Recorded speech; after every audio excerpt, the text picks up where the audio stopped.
Gadis Dingin Tuan Muda. Bab 079. Lampu tiba-tiba berkedip beberapa kali, dan itu semakin membuat Sally beringsek mundur.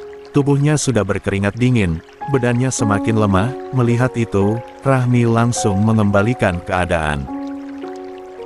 Seperti awal, bukan kasihan atau takut Sally kenapa-napa, tapi dia ingin Sally semakin menderita. Lagian tujuan awal menculik Sally adalah ingin mengelabuhi Felix. Rahmi tidak akan membiarkan Sally mati dengan mudah. Sepertinya sudah cukup, gue akan lanjut besok lagi. Gue akan buat mental Sally terganggu. Guman Rahmi. Niat untuk balas dendam tidak pernah dia lupakan. Sering bersama Algaskar bukan berarti Rahmi menjadi lemah. Sebenarnya Rahmi tadi bukan ingin buang air, tapi saat di kelas, dia melihat Naila lewat. Tak lama setelah Naila lewat, Rahmi juga melihat beberapa siswi yang ribut dengan Naya di kantin juga menyusul. Rahmi yang langsung bisa menebak, mengikuti mereka dari belakang. Sepertinya gue punya senjata buat bikin Sonia keganggu, ujar Rahmi memikirkan sebuah rencana untuk Naila. Berbeda dengan Rahmi yang menyusun rencana, di tempat lain, Viko kini sudah sampai di apartemennya. Dia tadi ke sekolah Naila untuk menjemput tapi sampai sekolah sepi. Naila tidak terlihat juga. Viko pikir mungkin Naila sudah pulang, jadi dia memutuskan mencari di apartemennya. Viko sudah berdiri di depan pintu apartemen. Beberapa kali dia mengetuk pintu tapi tidak ada jawaban. Bisa saja Viko langsung masuk, karena itu apartemen miliknya, tapi takut mengganggu privasi Naila. Tok tok, tok. Naila lo di dalam. Nay, buka pintunya. Teriak Viko mengetuk pintu apartemennya, tapi sudah beberapa kali tidak ada jawaban. Kalau Naila tertidur, pasti sudah bangun karena suara Viko. Apa Naila nggak ada ya di dalam? Terus dia kemana? Di sekolah juga dia nggak ada. Masa belum pulang padahal tadi sekolahnya udah sepi. Guman Viko memikirkan di mana Naila berada. Dia tidak tahu harus mencari Naila di mana. Dia kan nggak punya teman, nggak mungkin kalau ke rumah mereka, pikir Viko. Dia berusaha mengingat di mana dia bisa mencari Naila. Viko memutuskan untuk pergi dari sana. Dia akan mencari Naila di jalan. Siapa tahu dia pulang jalan kaki dan belum sampai. Viko menaiki motornya setelah sampai di basemen. Dia akan mencari Naila di jalan dari apartemen ke sekolahnya. Sedangkan Naila masih ada di dalam toilet sekolah dalam keadaan tubuh menggigil. Dia tidak mau keluar dalam keadaan seperti ini. Dia hanya berharap salah satu di antara mereka yang melihatnya mau menolong, walaupun harapan Naila yang percuma. Viko, guman Naila dengan bibir bergetar kedinginan. Bibirnya sudah pucat. Dia berharap Viko mencarinya di sini karena Naila belum pulang. Semoga Viko bisa nemuin gue. Kenapa tadi gue nggak bawa HP sih? Ringis Naila semakin memeluk tubuhnya. Dia sudah tidak sanggup menahan dingin tapi takut untuk menutup mata. Kepala gue udah pusing banget, keluh Naila. Dia bersandar di tembok samping pintu toilet, berusaha menahan matanya yang ingin tertutup. Tolong Gege, lirih Naila. Sedangkan Viko kini sudah beberapa kali menyusuri jalan. Dia bolak-balik dari apartemen ke halte sekolah tapi tidak juga menemukan Naila. Lo kemana sih Naila? Cemas Viko. Dia sudah menghubungi nomor Naila tapi tidak diangkat. Gue harus nanya sama siapa? Dia nggak punya teman. Di sekolah pasti dia dibully sama anak-anak, apalagi dia satu sekolah dengan Rahmi. Guman Viko yang sudah berpikir macam-macam, bahkan menyangkut pautkan dengan Rahmi. Jika saja Rahmi tahu, mungkin dia akan dengan senang hati melakukan apa yang difikirkan Viko. Apa gue cari di sekolah aja ya? Jangan-jangan Naila dibully, pikir Viko panik. Dia langsung bergegas ke sekolah Naila. Dia tidak berpikir dari tadi kalau Naila masih di sekolah. Beberapa menit, Viko akhirnya sampai di depan gerbang sekolah Naila. Gerbang sudah tertutup. Viko berusaha mencari jalan untuk masuk. Ini masuknya lewat mana sih? Bingung Viko, dia berniat mencari jalan, tapi dari jauh dia melihat penjaga sekolah berjalan mendekat ke arah gerbang. Viko tidak jadi pergi, dia menunggu sampai penjaga sekolah itu sampai. "Kamu siapa?" tanya penjaga sekolah. Dia tidak pernah melihat Viko, ataupun merasa familiar. Dia tebak Viko bukan murid sekolah sini. "Maaf Pak, saya mau cari teman saya, dia belum pulang." "Mungkin masih di sekolah," jawab Viko. Dia berharap ada Naila di dalam. Tapi sekolah sudah sepi, semua murid sudah pulang. "Hampir 2 jam yang lalu," ujar penjaga sekolah. "Tapi dia belum pulang Pak, namanya Naila Aksara. Bapak pasti kenal," jelas Viko. Penjaga itu berpikir sebentar, dia sepertinya kenal dengan salah satu siswi sekolah ini. Naila cukup terkenal karena dia merupakan anak salah satu pengusaha sukses di kota ini.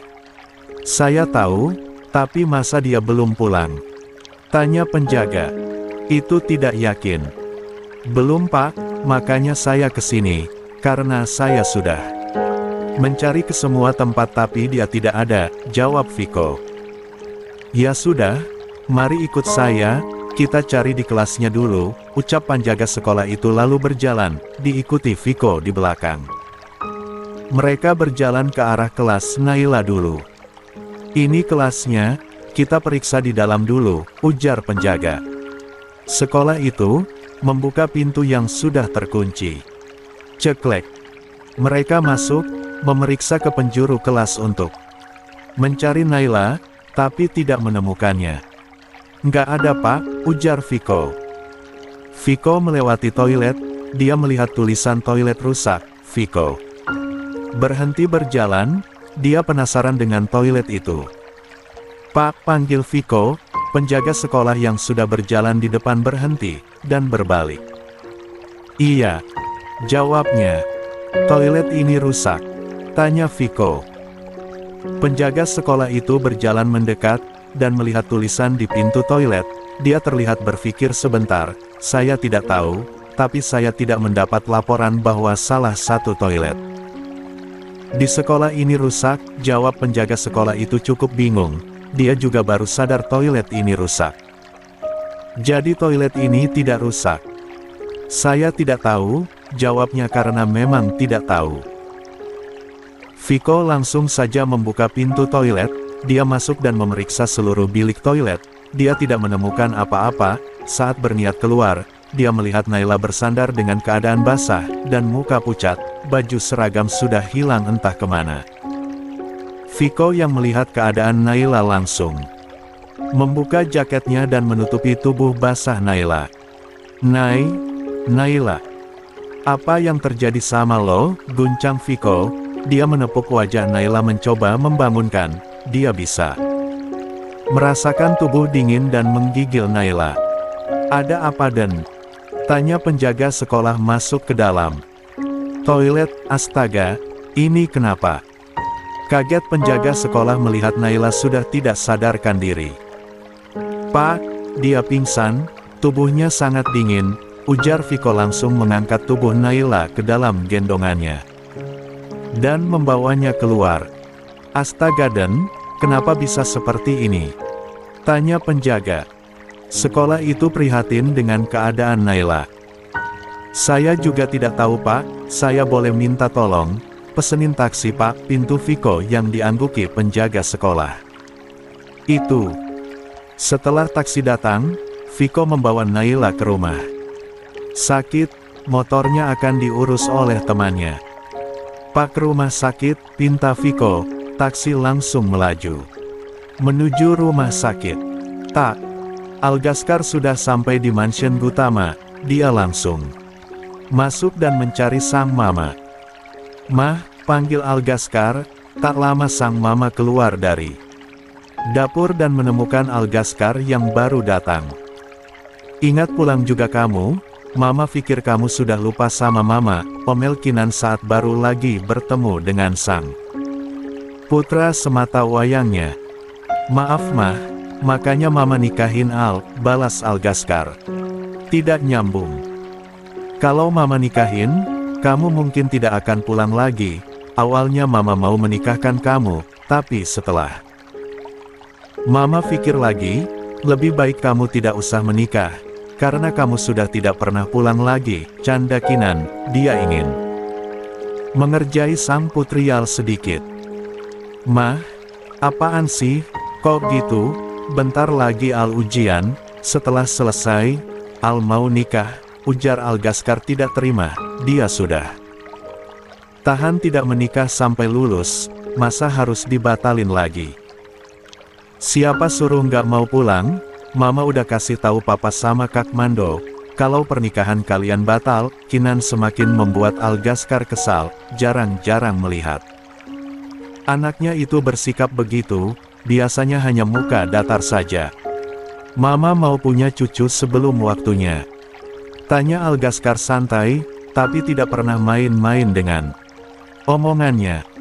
Kinan langsung melotot mendengar ucapan Algaskar. Ai, jangan ngomong sembarangan kamu, mama gantung.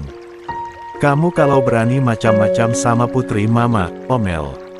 Kinan tidak habis pikir dengan pikiran putranya. Al nggak janji, kalau mama batalin lagi, ujar Algaskar.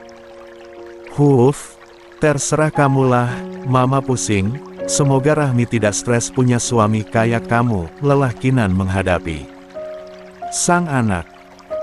Al ke atas dulu, mau mandi. Oh iya, nanti Al ke markas, pulangnya ke rumah istri. Lalu Algaskar berjalan menuju kamarnya, tidak mempedulikan sang mama yang sudah melotot menatapnya. Anak itu, guman Kinan melihat kelakuan Algaskar. Malam sudah tiba, Algaskar bersiap untuk ke markas. Dia sedari pulang sekolah di mansionnya, tidak bertemu Rahmi sedari mengantarnya tadi, tapi bukan berarti dia tidak rindu dengan sang kekasih. Dia hanya akan melakukan sesuatu, dia ingin menyerang geng Orion, yang sudah menyakiti Rahmi. Dia akan tetap pulang ke mansion Adi Surya setelah selesai. Beberapa menit, dia sudah sampai, dan seperti biasa, dia akan datang paling terakhir. Setelah masuk dia sudah melihat inti Alistair berkumpul, tapi sepertinya mereka tidak menunggu terlalu lama. Udah datang bos.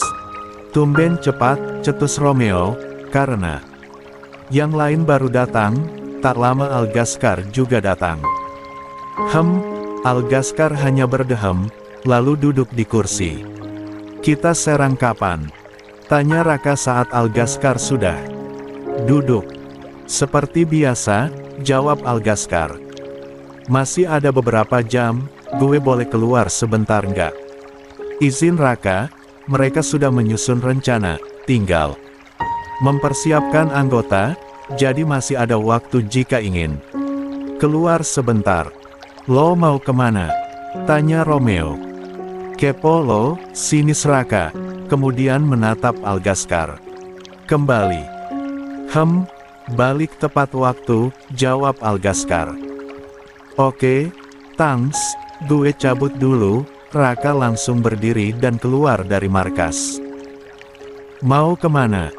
Tanya Algaskar menatap Karel, setelah Raka keluar. Kayaknya mau ketemu Vina, jawab Karel. Algaskar mengangguk mengerti.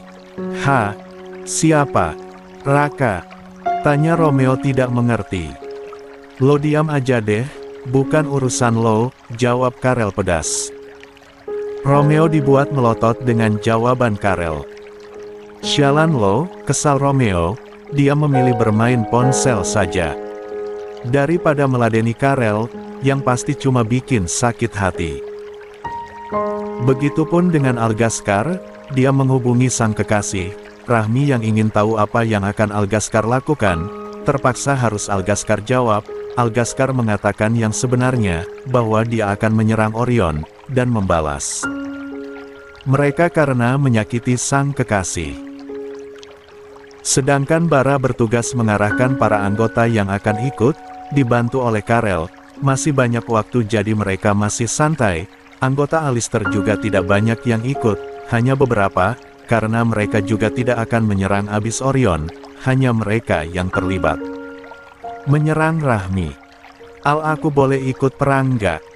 Tanya Rahmi lewat pesan. Kamu mau ngapain ikut perang? Tanya Algaskar balik. Aku pengen aja, aku juga belum puas, balas mereka. Jawab Rahmi. Ya udah kalau itu mau kamu, aku jemput kamu dulu. Tunggu di sana, balas Algaskar bersiap untuk menjemput sang kekasih. Nggak usah Al, aku aja yang kesana, ini aku udah otu, tolak Rahmi, dia sudah bersiap dari tadi, hanya menunggu persetujuan dari Algaskar, terus dia langsung meluncur. Ya udah kamu hati-hati, bawa pengawal, pesan Algaskar. Siap Pak Bos, jawab Rahmi. Algaskar terkekeh melihat pesan sang kekasih. Lah Pak Ketu kenapa? Tanya Romeo kaget melihat Algaskar terkekeh melihat HP, tidak biasanya, bisa dibilang. Tidak pernah, paling jika dengan Rahmi saja dia bisa seperti itu. Algaskar yang ditanya Romeo langsung kembali ke mode datar. Romeo jadi malas melihat kelakuan Algaskar. Lai. Posisi sang ahli It Alistair kini sudah berdiri di samping motornya, depan restoran tempat Vina bekerja. Resto Sidan. Sebuah restoran, yang diberi nama Marga Raka. Mungkin Vina tidak tahu kalau itu adalah restoran milik keluarga Raka, karena selama ini memang Raka tidak pernah bilang tentang keluarganya. Serit. Suara pintu ditarik membuyarkan Raka dari lamunannya. Dia menoleh dan menemukan seorang gadis yang dia tunggu sedari tadi. Vina. Panggil Raka. Vina menoleh dan menemukan Raka berdiri di belakang. Raka, lo ngapain kesini? Tanya Vina. Dia berjalan menghampiri Raka. Gue nungguin lo, mau anterin pulang, jawab santai Raka. Nggak perlu, gue bawa motor sendiri, tolak Vina. Dia berbalik meninggalkan Raka, tapi Raka mengikuti dari belakang. Gue temenin dari belakang aja, lo bisa bawa motor sendiri, usul Raka berharap Vina mau menerima tawarannya. Gue bisa pulang sendiri, lo nggak perlu antar, tolak Vina. Gue tetap bakal ikutin lo dari belakang, kekeh Raka. Keras kepala. Ya udah terserah lo, cuek Vina. Kalau diladenin dia akan pulang larut, karena Raka tidak akan mau kalah. Raka langsung berlari ke arah motornya dan menghidupkan. Vina menjalankan motornya diikuti Raka di belakang. Beberapa menit, mereka sudah sampai di sebuah rumah. Sepetak, rumah itu seperti rumah kontrakan. Lo tinggal di sini sekarang? Tanya Raka. Iya, kenapa? Jijik. Tanya Vina ketus. Enggak, gue nggak ada omong gitu.